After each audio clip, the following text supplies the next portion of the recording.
नमस्कार, मैं हूं आलोक माली और आप देख रहे हैं हमारा खास प्रोग्राम बिहार का बाजीगर कौन। इस कार्यक्रम में चर्चा करेंगे, इस पे बिहार से जोड़ेंगे अपने राष्ट्र पार्टी के उनको। लेकिन इससे पहले एक हम खबर दिखाते हैं। राष्ट्रीय जनता दल के नेता और महागठबंधन के मुख्यमंत्री पद के उम्मीदवार तेजस्वी यादव ने आज सीएम नीतीश कुमार पर जमकर हमला बोला है। तेजस्वी यादव ने कहा कि नीतीश कुमार ने चिराग पासवान के साथ जो कुछ किया है वो ठीक नहीं है। तेजस्वी यादव ने कहा कि चिराग पासवान को अपने पिता की इस वक्त पहले से अधिक जरूरत है। उन्होंने कहा कि रामविलास पासवान जी ने हमारे बीच नहीं रहे और हमें इससे दुख की है। इसके साथ ही उन्होंने सीएम नीतीश कुमार पर चिराग पासवान के साथ अन्याय करने का आरोप लगाते हुए इससे पहले एलजेपी के राष्ट्रीय अध्यक्ष व सांसद चिराग पासवान ने रविवार को बिहार के सीएम नीतीश कुमार पर आरोप लगाते हुए कहा कि नीतीश कुमार उनके और बीजेपी के बीच दूरी बनाना चाहते हैं। तो ये पूरा मामला बिहार चुनाव को लेकर है। तमाम पार्टियों के बीच आरोप प्रत्यारोप का दौर शुरू हो गया है। पहले रविवार को चिराग पासवान ने सीएम नीतीश कुमार पर ट्वीट के जरिए हमला बोला और आज महागठबंधन के सीएम उम्मीदवार तेजस्वी यादव ने हमला बोला है। तेजस्वी यादव ने जमकर आरोप लगाया है सीएम नीतीश कुमार पर। आइए आपको ग्राफिक्स के जरिए दिखाते हैं चिराग पासवान ने क्या कुछ कहा है। आदरणीय नीतीश जी ने प्रचार प्रसार जोर में पूरा और अपने प्रधानमंत्री जी के बीच दूरी बनाने में लगे हैं। बांटो और राज करो की नीति में माहिर नीतीश जी रोज मेरे और बीजेपी के बीच दूरी बनाने का प्रयास कर रहे हैं। ये ट्वीट किया है युवा बिहारी चिराग पासवान ने। ट्वीट किया, आदरणीय नीतीश कुमार जी ने प्रचार का पूरा जोर मेरे और प्रधानमंत्री जी के बीच में दूरी बनाने में लगा रखा है।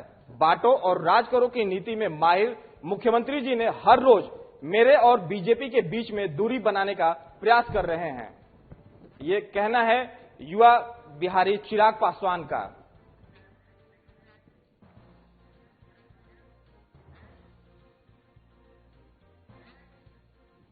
इस खास चर्चा में हमारे साथ पटना से हमारे सहयोगी नवीन शर्मा जुड़ गए हैं और न्यूज रूम से हमारे सहयोगी दीपक राय जुड़ चुके हैं। और नवीन जी और दीपक जी, आप दोनों लोगों का इस हमारे खास प्रोग्राम में बहुत बहुत स्वागत है। दीपक जी, पहला क्वेश्चन आपसे करते हैं। जिस तरह से दिन पर दिन राजनीति गर्म होती जा रही है, एक दूसरे पर आरोप प्रत्यारोप का दौर शुरू हो रहा है, आखिर ये कब तक थमेगा? जी, मैं ये आपको साफ साफ बता दूं कि ये जो राजनीति की जो आरोप प्रत्यारोप है, जब तक ये चुनाव बीत नहीं जाता तब तक ये ऐसे ही एक नेता दूसरे नेता पे आरोप प्रत्यारोप लगाते रहेंगे। जबकि तेजस्वी यादव ने जो आरोप लगाया है चिराग पासवान पे, या चिराग पासवान ने जो भी प्रधानमंत्री को नीतीश कुमार को लेकर के बोला है कि इस तरीके से जो भी चुनाव की जो भी नीतियां है एक दूसरे को अलग करने के लिए किया जा रहा है, और इन्होंने ट्वीट के जरिए भी प्रधानमंत्री के बारे में कहा। लेकिन ये कहीं न कहीं ये गठबंधन को जोड़ने तथा मिलाने की प्रक्रिया को दर्शाता है और इसके कई मायने भी निकल के सामने आ रहे हैं। जी चलिए, कई मायने भी सामने निकल के आ रहे हैं और ये कयासबाजी लगाया जाता है। जब भी चुनाव आता है तो कयासबाजी का बाजार बहुत ही गर्म हो जाता है। नवीन जी, जिस तरह से बिहार में चुनाव है और आरोप प्रत्यारोप का दौर दिन पर दिन बढ़ता जा रहा है, एक दूसरी पार्टियां लगातार आरोप प्रत्यारोप लगा रही हैं, गंभीर आरोप लगा रहे हैं, अनदेखी का और तमाम ऐसे आरोप लगाए जा रहे हैं, लेकिन पार्टियां विकास की बातें कब करेंगी? देखिए, चुनाव में अगर विकास की बात होती है और अगर विकास के मुद्दे पर अगर वोट होता तो शायद देश की तस्वीर कुछ और होती। देखिए, दो बातें हैं मैं आपसे स्पष्ट करना चाहूंगा। जिस तरीके से एनडीए से लोजपा अलग हुई और उसके बाद फिर एनडीए का चेहरा जो है नीतीश कुमार को बनाया गया, मुख्यमंत्री का चेहरा उनको बनाया गया, लेकिन दूसरी तरफ लगातार जो है लोजपा एनडीए से अलग होने के बाद भी प्रधानमंत्री मोदी को जो है अपना नेता मान रहे हैं। कई बार वो कह चुके हैं। आपने जिस तरीके से ट्वीट का हवाला दिया और जिस तरीके से आज चिराग पासवान ने कहा कि नीतीश कुमार जो है लगातार मेरे बारे में जो है मेरी छवि को गलत तरीके से बिल्डिंग कर रहे हैं और प्रधानमंत्री मोदी और मेरे बीच में जो है कहीं न कहीं एक दूरी जो है बनवाने की कोशिश कर रहे हैं। ये तमाम चीजें हैं।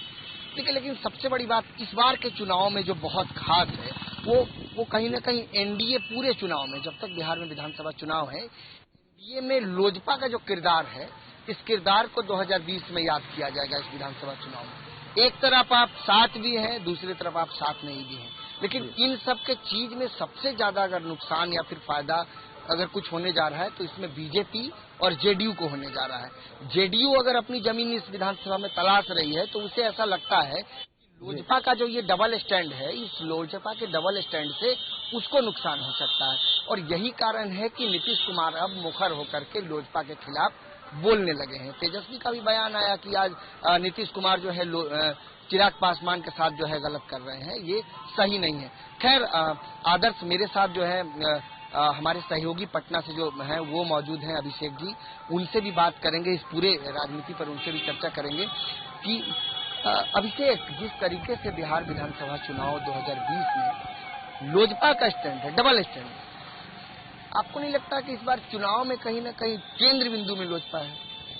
बिल्कुल, अगर आज के मौजूदा राजनीति को अगर देखें, बिहार विधानसभा 2020 चुनाव को देखें, तो यहाँ पे आप देखेंगे कि लगातार नीतीश कुमार जो है बैटिंग करते नजर आ रहे हैं, और जितने भी अदर पार्टियां हैं, विपक्ष में जो भी पार्टियां हैं, वो तेजस्वी हो, आरजेडी हो, लोजपा हो, चिराग पासवान हो, सब बॉलिंग कर रहे हैं और उनका जवाब वो बैटिंग के माध्यम से दे रहे हैं। आप देखेंगे कि आज जैसे ही तेजस्वी यादव लगातार जो है नीतीश कुमार पे हमलावर हैं।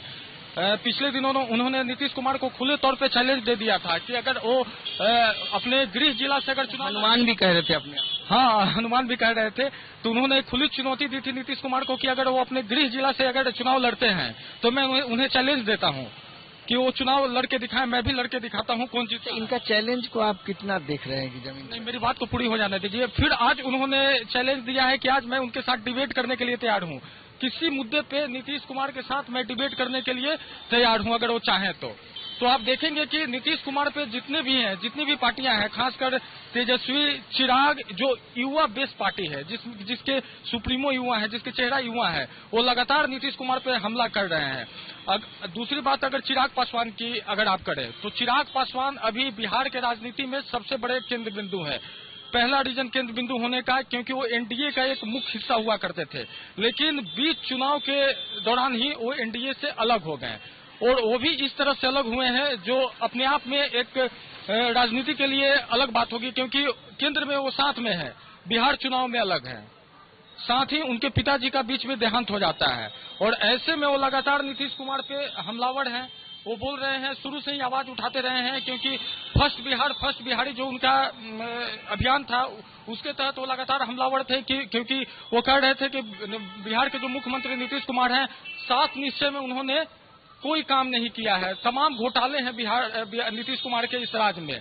अगर हमारी सरकार बनती है तो उन घोटालों का मैं जांच करना है। मैं दो नवीन जी मैं रोकना चाहूंगा आपको। नवीन जी, सवाल आपसे ये है हमारा, आरोप प्रत्यारोप का दौर चलता रहेगा कि सीएम का 7 निश्चय योजना सफल हुआ, कहां सफल हुआ, कहां नहीं सफल हुआ, ये बात की बात है, लेकिन चुनाव सर पे है। ऐसे में पार्टियों द्वारा विकास की बात कहां की जा रही है? एक दूसरे पर आरोप प्रत्यारोप करके पूरा चुनाव निकल जाएगा, विकास की बात होगा नहीं। आखिर ये कब होगा विकास की बात? अच्छा अभिषेक, सवाल ये कि आरोप प्रत्यारोप का दौर जारी है। खैर ये बहुत आम है राजनीति में, सामान्य सी बात है, ऊपर से चुनाव है तो और भी ज्यादा। लेकिन सवाल ये है कि विकास पर बात कब होगा? ये पार्टियां विकास पर बातें कब करेगी, मुद्दों पर बातें कब करेगी? एक दूसरे पर आरोप प्रत्यारोप का दौर अगर यूं ही जारी रहा तो विधानसभा चुनाव भी खत्म हो जाना है। जी बिल्कुल, सबसे अहम सवाल है किसी भी चुनाव के लिए और किसी भी राजनीतिक पार्टियों के लिए, क्योंकि लोग जो है चुनाव का महापर्व आता है, 5 साल में एक बार आता है। ऐसे में जो लोग हैं, लोगों को चाहिए विकास के नाम पे वोट करें, लेकिन कोई भी राजनीतिक जो पार्टियां हैं विकास पे बात नहीं करती हैं। अगर बिहार चुनाव की हम बात करें तो कहीं ना कहीं यहाँ पे कास्ट फैक्टर शुरू से हावी रहा है और अभी भी हावी है। तो जितने भी राजनीतिक पार्टियां हैं जब टिकट का बंटवारा करते हैं तो इस फैक्टर का सबसे अधिक ध्यान रखते हैं। मैं रोक रहा हूँ, कास्ट फैक्टर अभिषेक सिर्फ बिहार के परिप्रेक्ष्य में नहीं रहा, आप पूरे भारत की राजनीति को अगर देखेंगे पूरे भारत में की राजनीति तो हर जगह मेरे ख्याल से भारतीय राजनीति की शुरुआत ही जात से होती है। हाँ बिल्कुल, बिहार की राजनीति में सबसे अधिक इफेक्ट करता है जात फैक्टर, कास्ट फैक्टर इफेक्ट करता है। तो कहीं न कहीं जो जातिगत समीकरण है, इसी को साधने में जितनी राजनीतिक पार्टियां हैं वो लगी रहती हैं। टिकट देने में ही नवीन जी, देने के समय से ही ये खेल शुरू हो जाता है। और नवीन जी, अभिषेक जी का बिल्कुल कहना सही है कि बिहार में कास्ट फैक्टर हावी है, बिल्कुल कहना सही है। जिस तरह से पूरे आंकड़े हमारे साथ हैं कि सभी पार्टियों ने किस किस तरह से जातिगत समीकरण साध के अपने प्रत्याशी को चुनावी मैदान में उतारा है, बिल्कुल कहना सही है उनका कि बिहार में ये हावी है। इसी वजह से आज हम विकास को नहीं देख पाते हैं बिहार में। एक सवाल लेते हैं न्यूज रूम से। दीपक, जिस तरह से बिहार में चुनाव है और पार्टियों द्वारा आरोप प्रत्यारोप में इस समय गुजारा जा रहा है, एक दूसरे को मरहम लगाया जा रहा है कि आज हमारे बीच वो नहीं रहे तो ये नहीं रहे तो ये नहीं हुआ वो नहीं हुआ, ये सारी बातें हैं सिर्फ और सिर्फ बयानबाजी की। जनता को क्या लाभ मिलेगा इसमें? पार्टियों द्वारा विकास की बात कब की जाएंगी? देखिए, आपने एक बात सही कहा कि सभी पार्टियां जो है अपने अपनी प्रत्याशी एक जाति प्रथा को लेकर के जातीय समीकरण के आधार पर उतार रही है।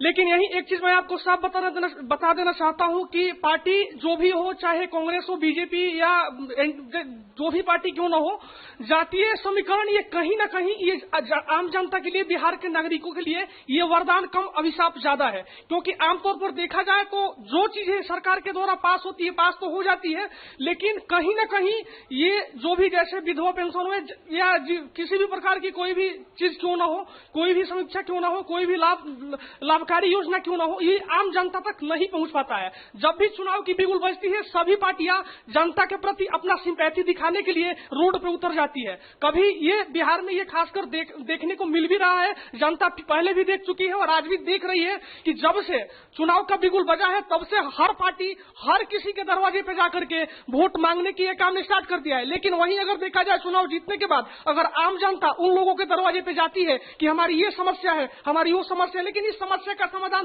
किसी से नहीं होता।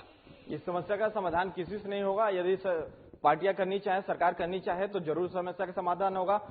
नवीन जी, जिस तरह से अभी दीपक जी ने बताया कि बिहार में तमाम दिक्कतों का सामना करना पड़ता है, लोगों का विकास नहीं होता है, रोजगार नहीं है वहां पे। अभी हाल ही के दिनों में आपने देखा था, कवरेज भी किया था, बाढ़ से जिस तरह से लोग बेहाल थे, घर छोड़ के पलायन करने पे मजबूर थे।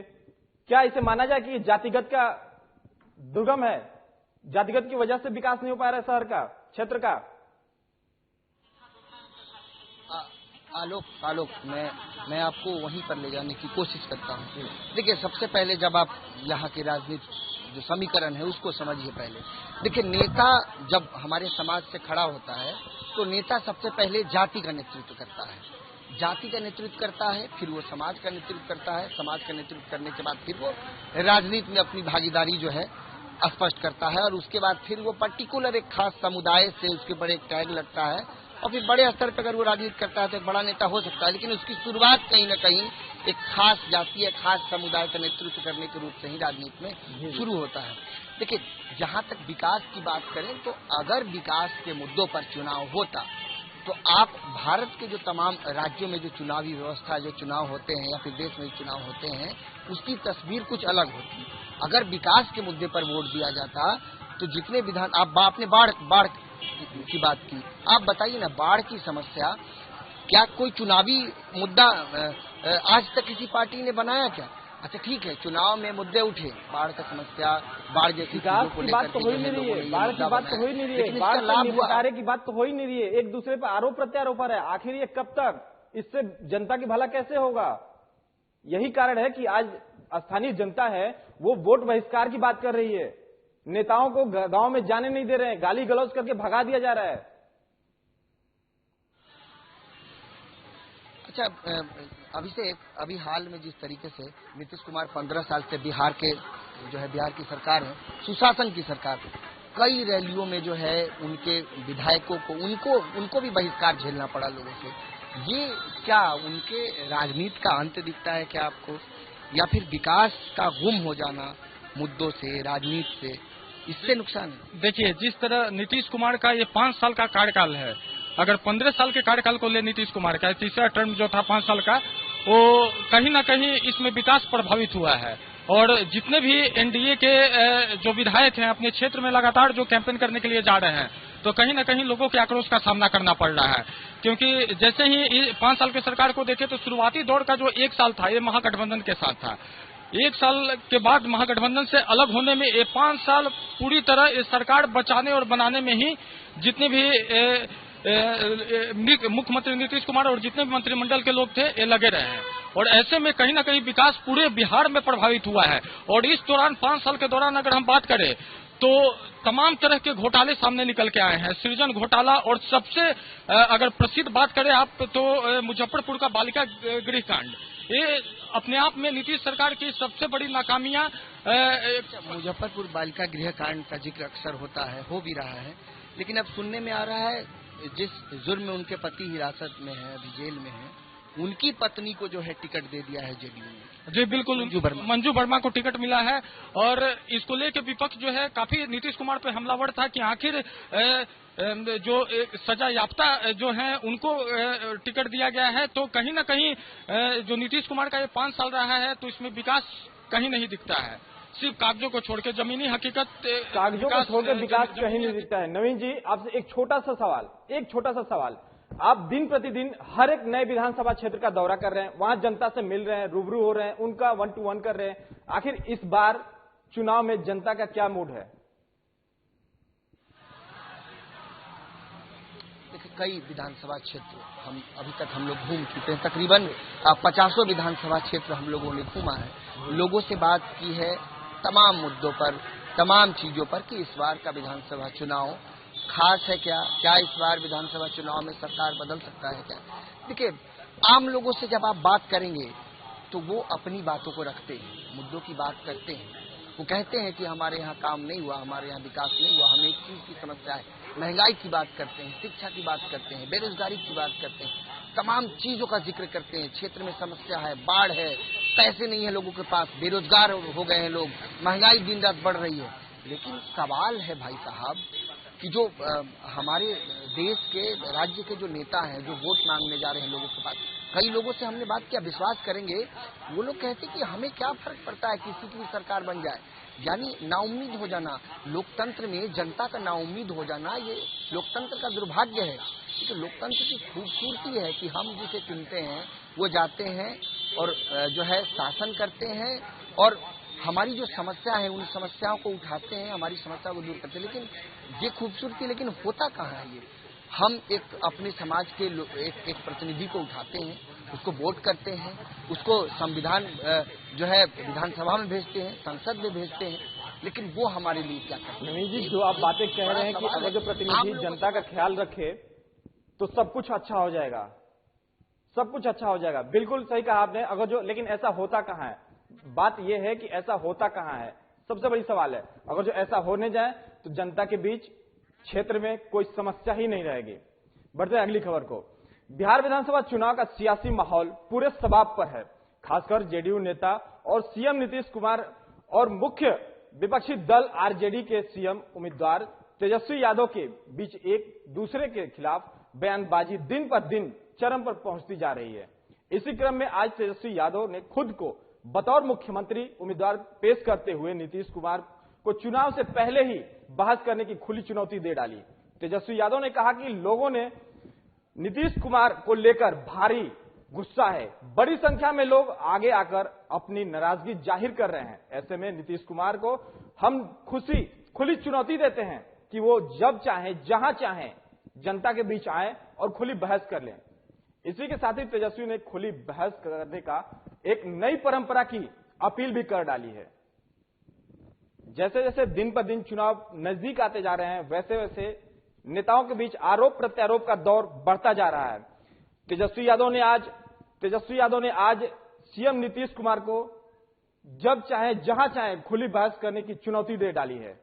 उनका कहना है कि सीएम नीतीश कुमार पिछले 5 साल के काम का, पिछले 15 साल के काम का, अपने सीएम कार्यकाल का पूरे सवाल जवाब को लेकर उनसे बहस करने की खुली चुनौती दे डाली। साथ ही तेजस्वी यादव ने खुली बहस करने की एक परंपरा को शुरुआत करने की अपील भी की है। आइए सुनाते हैं तेजस्वी यादव ने क्या कुछ कहा है। किसी एक उपलब्धि पे जब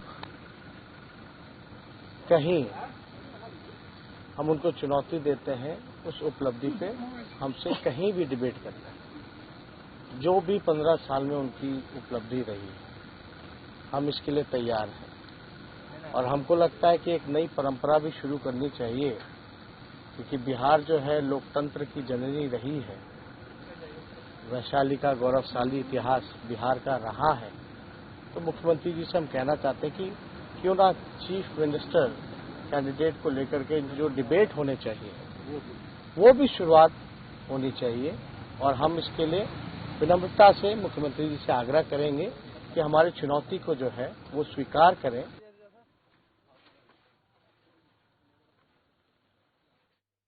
जिस तरह से तेजस्वी यादव ने सीएम नीतीश कुमार को खुली बहस करने की चुनौती दे डाली, उनका कहना है कि सीएम नीतीश कुमार अपने कार्यकाल का लेखा जोखा लेकर के आए और जनता के सामने हमसे जब चाहे जहां चाहे खुली बहस कर ले सकते हैं। इसको लेकर जैसे जैसे चुनावी माहौल बनता जा रहा है वैसे वैसे एक दूसरे के बीच आरोप प्रत्यारोप का दौर बढ़ता जा रहा है, आरोप प्रत्यारोप बढ़ता जा रहा है। सभी नेता सियासी रोटी सेकने में लगे हुए हैं। सभी नेता जातिगत समीकरण को लेकर के एक दूसरे पर आरोप प्रत्यारोप कर रहे हैं, जनता को अपने पक्ष में रिझाने का भरपूर प्रयास कर रहे हैं।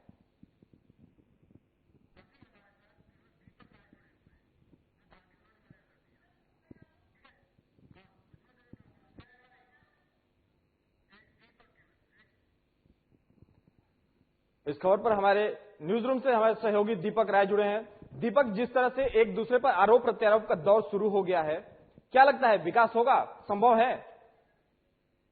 आपको बता दूं कि ये जिस तरीके से एक दूसरे पर ये लोग आरोप प्रत्यारोप लगा रहे हैं कि आप कहीं भी मिले, आप जिस तरीके से जनता के समक्ष आकर के बहस कर लें कि आपने 5 साल या 10 सालों में क्या किया है या 15 सालों में क्या किया है, लेकिन ये मुद्दे की बात ये लोग नहीं कर रहे हैं। आप ये नहीं कोई बोल रहा है कि आप आकर के ये बात बताइए, अब जनता की परेशानी जाकर के आप नहीं सुन रहे हैं। ये लोग आपस राजनीति के चक्कर में जो है आम जनता जो है पीसती जा रही है।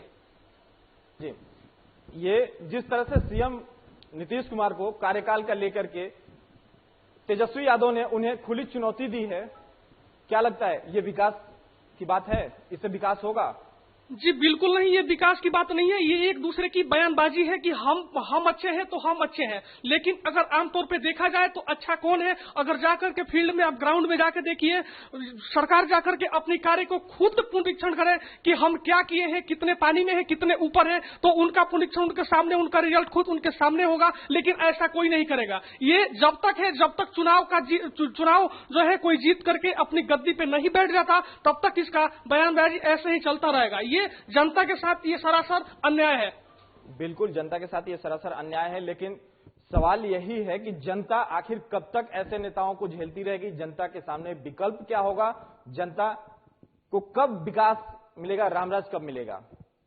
देखिए, ये रामराज की जहां तक बात करें तो रामराज अब वही वाली बात हो जाती है कि सभी लोग तो अपनी अपनी छवि बनाने में प्रतिस्पर्धा तत्पर हैं, लेकिन अब इसकी जनता की जो भी समस्या है, जैसे एक मसीहा आया, जैसे काफी कयास थी प्रधानमंत्री नरेंद्र मोदी की काफी कुछ काम किया जो जनता के सामने दिखा। फिर से 2014 के बाद 2019 में उनकी सरकार बनी, जैसे 370 वगैरह जैसे ये सब जितनी भी मुद्दा हटा, इन सब चीजों पे बात हुआ, जनता खुश भी थी उससे। इस तरीके से जनता इसी कयास में कोई ऐसा मसीहा आए जिसको अपना बहुमत दे और वो बिहार के विकास के लिए हमेशा तत्पर रहे।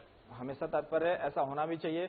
लेकिन दीपक, जिस तरह से ये सियासी समीकरण साधा जा रहा है, जातिगत समीकरण साधा जा रहा है, पार्टियां एक दूसरे को आरोप प्रत्यारोप कर रही हैं, क्या लगता है ये चुनाव ऐसे ही निकल जाएगा?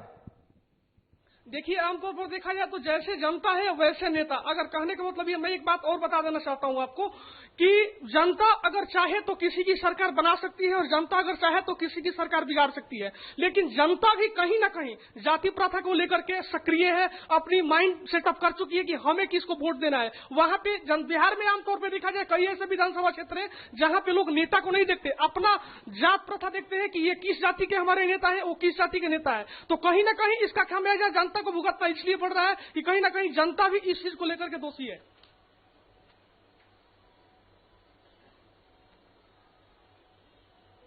से बिहार विधानसभा चुनाव को लेकर तमाम दावे किए जा रहे हैं, वादे किए जा रहे हैं, आरोप प्रत्यारोप लगाए जा रहे हैं, तो इससे तो विकास होने वाला नहीं है। जातिगत समीकरण को लेकर पार्टियां एक दूसरे पर हमलावर है, जनता को रिझाने के मूड में है, लेकिन विकास की बात कोई भी पार्टी नहीं कर रही है। क्या जनता के साथ इसे छलावा माना जाए? क्या यही वजह है कि जनता आज नेताओं को गांव में जाने से रोक रही है? बाहर निकाल दे रही है, गांव में प्रवेश पर नो एंट्री कर दे रही है। जी हाँ, कहीं ना कहीं इसको देखा जाए तो आमतौर पर बिहार के बहुत सारे ऐसे विधानसभा क्षेत्र हैं, जैसे शेखपुरा ले लीजिए, सुपौल ले लीजिए, महाराजगंज ले लीजिए, ऐसे बहुत सारे विधानसभा क्षेत्र हैं जहाँ पे जनता ने खासकर विधानसभा क्षेत्र के जो भी सीमा है उस सीमा रेखा पर उन्होंने साफ कर बैनर लगा दिया है कि विकास नहीं तो वोट नहीं। ये जहां न जहां देखा जाए तो ये जनता परेशान है अपने नेताओं से। भ्रष्ट नेता जो है कुछ ऐसे आ गए हैं जो जनता की समस्याओं को कम अपनी जेब तथा अपनी पैकेट भरने में काफी तत्पर है। दीपक, क्या लगता है इस बार जनता एक नए सरकार के मूड में है, नई सरकार देखना चाहती है, या नीतीश कुमार के विकास कार्य से खुश है? देखिए, जैसे बिहार में चुनाव का बिगुल बजा है, जैसे एक पार्टियां दूसरे के साथ गठबंधन किया है और एलजेपी ने अपना समर्थन बीजेपी से वापस लिया है, तो कहीं ना कहीं ये दिख रहा है, ये सामने स्पष्ट है कि कहीं ना कहीं नई पार्टी की सरकार बनेगी, कोई नया चेहरा जरूर बनेगा। अच्छा दीपक, सबसे बड़ी बात है कि जिस तरह से ये समीकरण साधे जा रहे हैं, एक दूसरे के बीच गठबंधन हो रहा है, रोज नए गठबंधन हो रहे हैं, टूट रहे हैं, तो इससे क्या लगता है कि आने वाले दिन में ये समीकरण कहां बैठेगा, उस ऊंट किस करवट बैठेगा? देखिए, इसके बारे में कहने का मतलब यह है कि जो समीकरण जैसे जनता साध रही है, जो चुनावी जो भी रैलियां एक दूसरे नेता जो है ये चुनावी रैलियां कर रहे हैं, पार्टी कई नेता जो है पार्टी में आ रहे हैं, पार्टी छोड़ रहे हैं, तो इसका समीकरण कहीं ना कहीं इसका खामियाजा जो है नीतीश को तथा आरजेडी को ये भुगतना पड़ सकता है। ये भुगतना पड़ सकता है। आखिर में विकास की बात जब तक नहीं होगी, जनता को कब तक नेताओं द्वारा मूर्ख बनाया जा सकता है? जनता जाग चुकी है, जनता इस बात सोच समझकर वोट करना चाहती है। ये वहां से ऐसे ऐसे प्रतिक्रियाएं हैं कि जो जनता जागरूकता को अपने दिखा रही है, दर्शा रही है। जो नेता विकास नहीं कर रहे हैं उनको लेकर नेताओं के प्रति उस जनता में आक्रोश देखने को मिल रहा है। दीपक, इस तमाम जानकारी के लिए आपका बहुत बहुत धन्यवाद। बिहार में जिस तरह से चुनाव आ रहा है, जैसे जैसे चुनाव का समय नजदीक आ रहा है, आरोप प्रत्यारोप का दौर लगातार जारी है। नेता एक दूसरे पर आरोप प्रत्यारोप कर रहे हैं। उसी को लेकर आज महागठबंधन के सीएम उम्मीदवार तेजस्वी यादव ने सीएम नीतीश कुमार पर जमकर हमला बोला। उन्होंने सीएम को खुली चुनौती दे डाली बहस करने की। उन्होंने सीएम से 15 साल के कामकाज का लेखा जोखा मान लिया। फिलहाल चुनाव आते ही ये तो नेताओं के द्वारा आरोप प्रत्यारोप का दौर होता ही है, लेकिन देखना यह है कि इस बार जनता अपना नेतृत्व किसको चुनती है, सीएम उम्मीदवार किसको चुनती है। फिलहाल इस कार्यक्रम में इतना ही। मुझे दीजिए इजाजत। नमस्कार।